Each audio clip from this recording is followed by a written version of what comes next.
This is Trend Following Radio, where great thinking comes alive.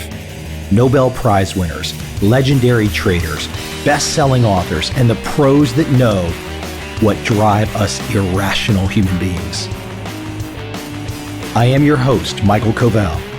Not filtered, raw, honest. That's my passion.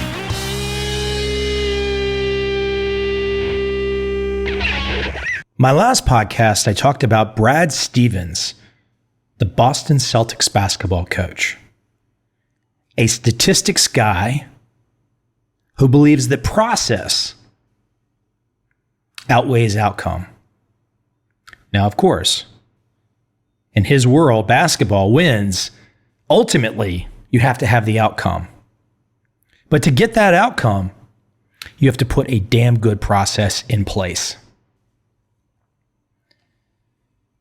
Building on my Brad Stevens podcast, I want to read a letter. This is a resignation letter from Sam Hinkie. Sam recently resigned as the general manager of the Philadelphia 76ers NBA basketball team. He was GM from May 2013 to April 2016. Young guy, not even 40 years of age yet, 38. But a big basketball stats guy.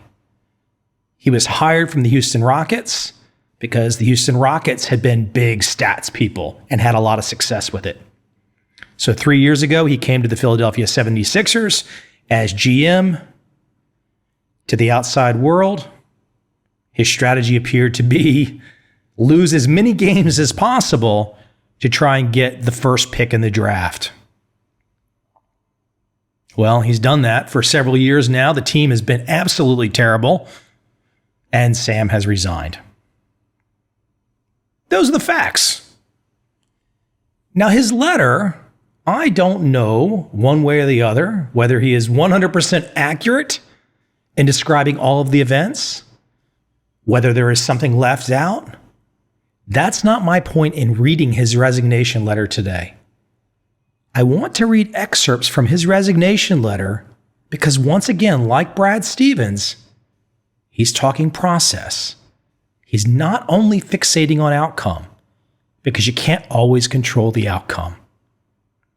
And look, I randomly found this letter. I don't know what I was reading and it popped up and I started reading it. It's like a 13-page letter.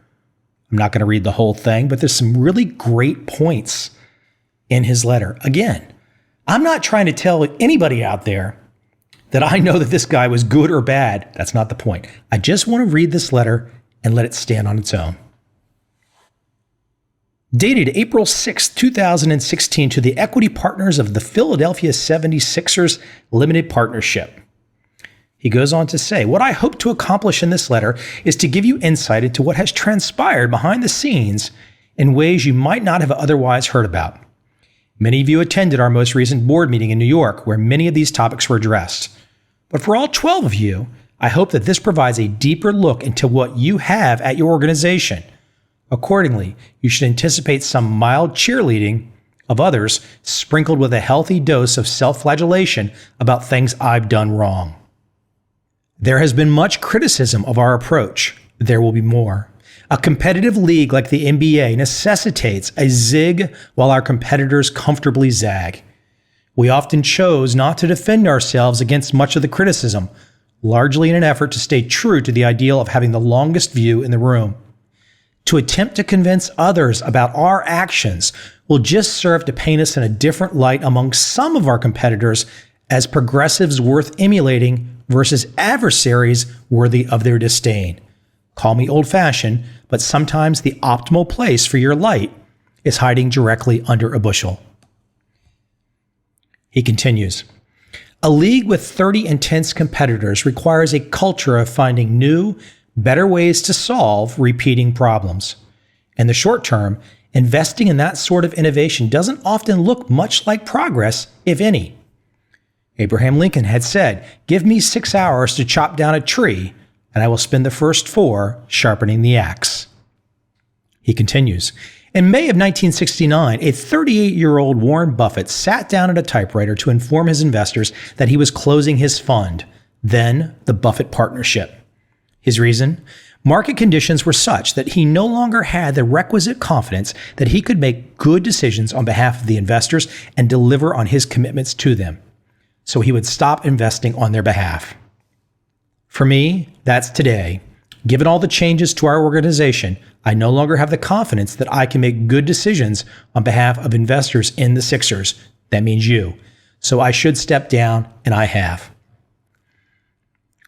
He goes on, thinking about thinking. I admire Seth Klarman a great deal. I'm consistently impressed by his conviction and humility, a rare combination.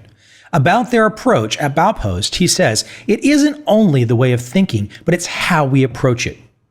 Below is some insight into a few things we value and how we've approached decision-making at the Sixers.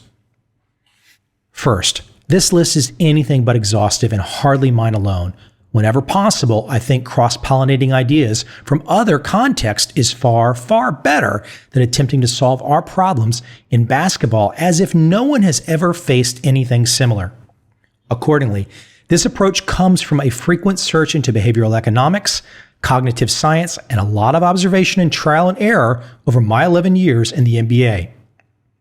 And mistakes. Lots and lots of mistakes. To begin, let's stand on the shoulders of Charlie Munger, a giant to me. He's a man that's been thinking about thinking longer than I've been alive. Let's start with him and his approach. His two-part technique is: first, what are the factors that really govern the interests involved? Were they rationally considered? Second, what are the subconscious influences where the brain, at a subconscious level, is automatically doing these things which, by and large, are useful, but which often malfunctions? To do this requires you to divorce process from outcome. You can be right for the wrong reasons. In our business, you're often lionized for it. You can be wrong for the right reasons. This may well prove to be Joel Embiid. This was a draft pick of his. There is signal everywhere that Joel is unique, from the practice gyms to cities around the world where he does something awe-inspiring far too regularly. We remain hopeful and optimistic about his long-term playing career, but we don't yet know exactly how it will turn out. The decision to draft Joel third, though, still looks to me to be the correct one in hindsight, given the underlying reasoning. But to call something that could be wrong, a failed draft pick, right, good decision, makes all of our heads hurt, mine included. So we have to look deeper at the process. Here's a go at it. The importance of intellectual humility. Lifelong learning is where it's at. To walk down that path requires a deep-seated humility about what's knowable and what each of us know. We hire for this aggressively. We celebrate this internally, and we've been known to punish when we find it woefully lacking. We talk a great deal about being curious, not critical, about asking the question until you understand something truly, about not being afraid to ask the obvious question that everyone else seems to know the answer to, and about the willingness to say these 3 simple words, I don't know. Tesla's Elon Musk describes his everyday stance as, you should take the approach that you're wrong. Your goal is to be less wrong. The physicist James Clerk Maxwell described it as a thoroughly conscious ignorance, the prelude to every advance in science. Bill James of the Boston Red Sox, and I might add a Kansas basketball expert, added a little flair when asked whether the learnings available via examining evidence were exhausted. We've only taken a bucket of knowledge from a sea of ignorance. A way to prop up this kind of humility is to keep score. Use a decision journal. Write in your own words what you think will happen and why before a decision. Refer back to it later. See if you are right and for the right reasons. Think Bill Belichick's famous 4th down decision against Indy in 2009, which summarizes to good decision didn't work. Reading your own past reasoning in your own words and your own handwriting time after time causes the tides of humility to gather at your feet. I'm often in waist-deep water here. The other reason to keep track yourself is you're often the only one to see the most insidious type of errors, the ones the narrative-generating parts of our lizard brains storytell their way around, errors of omission. You don't have a wobbly understanding of just the things you got wrong, but the things you got right, but not right enough. Listen to Charlie Munger talk about how he and Berkshire Hathaway should be measured not by their successes, but by how much more successful they would have been if they bought more of something. Quote, "We should have bought more Coke," end quote. The necessity of innovation. Investing in disruptive innovation doesn't ferment misunderstanding. It necessitates it. Jeff Bezos says it this way: there are few prerequisites to inventing. You have to be willing to fail. You have to be willing to think long term. You have to be willing to be misunderstood for long periods of time. A yearning for innovation requires real exploration. It requires a persistent search to try and fail to move your understanding forward with a new tool, a new technique, a new insight. Sadly, the first innovation often isn't even all that helpful, but may well provide a path to ones that are. This is an idea that Stephen Johnson of Where Good Ideas Come From popularized what he called the adjacent possible, where finding your way through a labyrinth of ignorance requires you to first open a door into a room of understanding, one that by its very existence has new doors to new rooms with deeper insights lurking behind them. In most endeavors, it's fine to be content to woodshed until you get something near perfect. You want that to be you. Grit matters. But it won't be long until some innovation makes all that effort newly obsolete. You want that to be you too. The longest view in the room. It is critical to be cycle aware in a talent-driven league. In a situation like yours at the Sixers, where a variety of circumstances left you near a trough in the cycle and falling, amplifying this cycle became crucial. Today's outcomes for every team are heavily impacted by decisions past, who to draft, sign, trade, hire, etc. Jeff Bezos says that if Amazon has a good quarter, it's because of the work they did 3, 4, 5 years ago, not because they did a good job that quarter. Today's league-leading Golden State Warriors acquired Draymond Green, Andrew Bogut, and Klay Thompson almost 4 years ago, nearly 4 years ago exactly, and almost 5 years ago. In this league, the long view picks at the lock of mediocrity. While some organizations like ours have this as part of their ethos, for others it is the ethos. Check out the 10,000-year clock. It's no mere thought experiment, but an actual clock being designed to place inside a mountain in West Texas, wound and left to tick and chime for 10,000 years. Why? Because to design something that lasts that long makes us all consider what the world will look like between now and then. In return, we might be inspired to do something about it. More practically, to take the long view has an unintuitive advantage built in: fewer competitors. Here's Warren Buffett in the late 1980s on this topic. Quote, "In any sort of contest, financial, mental, or physical, it's an enormous advantage to have opponents who have been taught that it's useless to even try," end quote. Ask who wants to trade for and in his prime Kevin Garnett and 30 hands will go up. Ask who planned for it 3 or 4 years in advance and Danny Ainge is nearly alone. Same for Daryl Morey in Houston, trading for James Harden. San Antonio's Peter Holt said after signing LaMarcus Aldridge this summer, R.C. Buford came to us with this plan 3 years ago, 4 years ago, seriously, and we've worked at it ever since. A contrarian mindset. This one is tricky, and getting more so in a league as healthy and popular as the NBA that is covered by beat writers, columnists, bloggers, commentators, and fans minute to minute. If you want to have real success, you have to very often be willing to do something different from the herd. A few examples might help. Step away from basketball and imagine for a moment that this is investment management, and your job is to take your client's money and make it grow.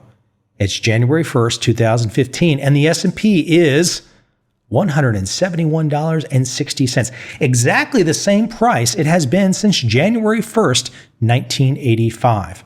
No fluctuations up or down, flat every single day, and your job for every day of the past 30 years is to make money for your clients by investing. What would you do? In the NBA, that's wins. The same 82 games are up for grabs every year for every team, just like in 1985 or before. To get more wins, you're going to have to take them from someone else. Wins are a zero growth industry. How many of you regularly choose to invest in those? And the only way up is to steal share from your competitors. You will have to do something different. You will have to be a contrarian. Howard Marks describes this as a necessary condition of great performance. You have to be non-consensus and right. Both.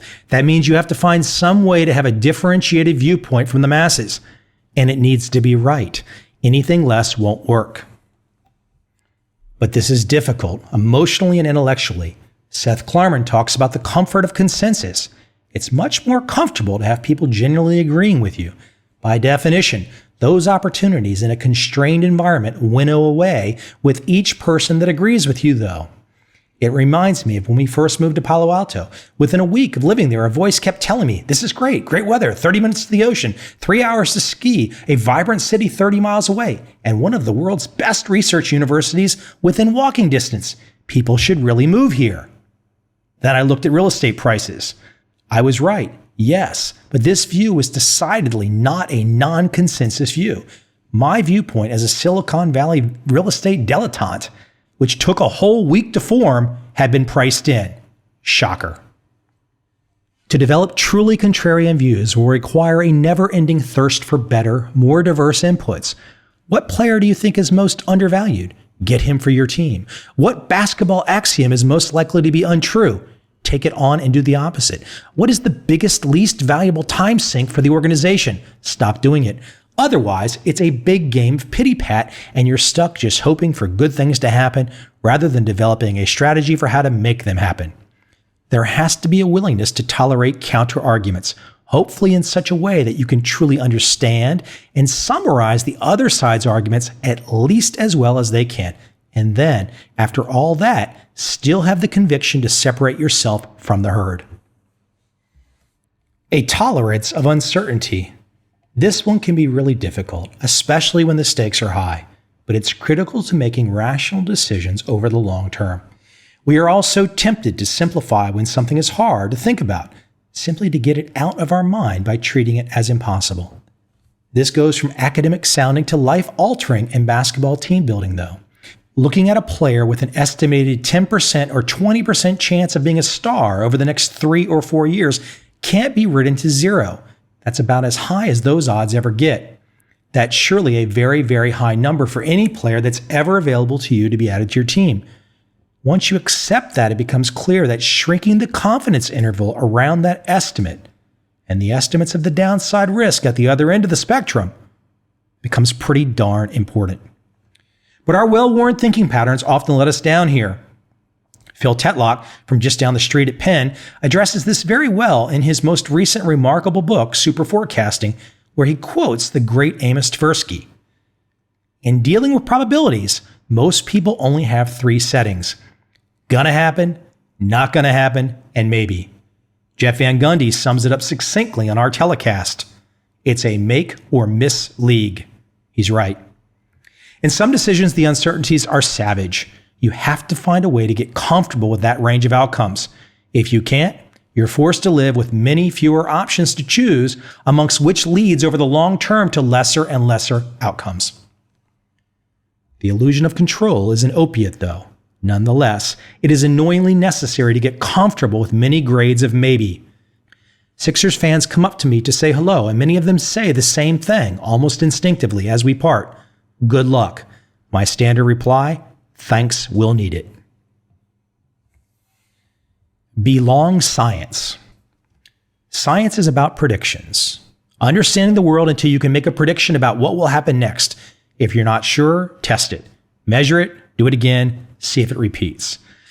So if we want to think like a scientist more often in life, those are the 3 key objectives. To be humbler about what we know, more confident about what's possible, and less afraid of things that don't matter. That's from Tim Urban, who will soon be recognized as one of tomorrow's polymaths. Like many of you, he lives in New York. I'd recommend meeting him for coffee sometime. For the Sixers, this has meant efforts like tracking every shot in every gym where we shoot, making predictions and writing about what we think will happen with a player or a team, and generally asking more questions about the game than some are comfortable to have said aloud. A reverence for disruption. So often, a new management regime looks at an organization and decides that the primary goal is to professionalize the operation. For you, I hope that doesn't happen next. As I described to you in our first ever board meeting, we were fundamentally aiming for something different: disruption. We should concentrate our efforts in a few key areas in ways others had proven unwilling. We should attempt to gain a competitive advantage that had a chance to be lasting, hopefully one unforeseen enough by our competition to leapfrog them from a seemingly disadvantaged position. A goal that lofty is anything but certain, and it sure doesn't come from those that are content to color within the lines. This is true everywhere, as the balance in any market or any ecosystem ebbs and flows until something mostly unexpected lurches ahead. We see it in spades, past, present, and future. He gives some examples. New Zealand's flightless bird, the moa, measuring in at 10 foot, 400 pounds, had the life tramping around the South Island for a great long run. Then the first Maori explorers washed ashore in canoes, and that was that. I still miss BlackBerry's keyboard, but the 2007 iPhone debut rendered it nearly obsolete to all but a few of us curmudgeons. Watch what's happening with the collaboration between IBM's Watson and MD Anderson or Google's DeepMind's AlphaGo. It won't just be an ancient board game that's disrupted. It's also anything but a game to Lee Sedol. Nobel Prize-winning physicist Max Planck got right to it. A new scientific truth does not triumph by convincing its opponents and making them see the light, but rather because its opponents eventually die. That sounds harsh, more harsh than anything I would ever say. But think about it in your context as an equity partner in the Sixers. Every April, you will watch 16 of the 30 teams, the last time that exact configuration of players and coaches will ever be together, die as their season ends. Within a few weeks, another 7 go fishing. By early June, 29 of the 30 opponents are forced to see the light of the competition's greatness, as only one raises the Larry O'Brien Trophy, which is given to the NBA champion every year. Now, you can find this PDF online easy enough. Sam Hinkie PDF, resignation letter. He goes into some more details, more specifics about his time with the team, where the team stands now, how he sees things unfolding possibly. But I thought those passages that I just read were spot on. Great food for thought. Again, I'm not here to tell you that Sam Hinkie is right or wrong, but his wisdom is something that we should all consider.